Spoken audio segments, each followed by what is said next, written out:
এবারে বিপিএল এর শুরু থেকেই আলোচনার কেন্দ্র ছিল সিলেট টাইটান্সের উপদেষ্টা ফাহিম আল চৌধুরী। তার কয়েকটি মন্তব্য সামাজিক যোগাযোগ মাধ্যমে ভাইরাল হয়ে যায়।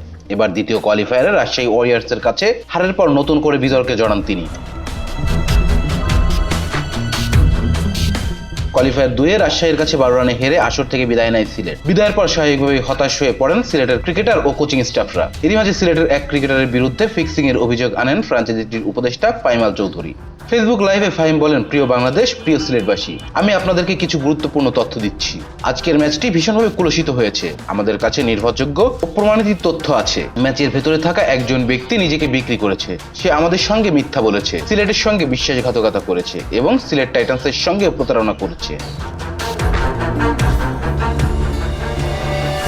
ম্যাচের পর ফাহিম সাংবাদিকদের জানিয়েছিলেন সিলেটের উপদেষ্টা পদ থেকে পদত্যাগ করছেন তিনি। তবে কোন ক্রিকেটারের বিরুদ্ধে ফাহিমের ফিক্সিং এর অভিযোগ তুলেছে তার নাম উল্লেখ করেননি। ফাহিম আরো যোগ করেন, সবচেয়ে বড় কথা হলো সিলেটের মানুষের আবেগের সঙ্গে নিষ্ঠুরভাবে বেইমানি করেছে।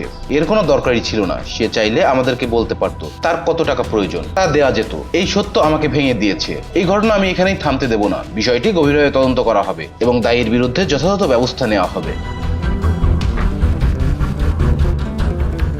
রেজান ইসলাম, The Sports.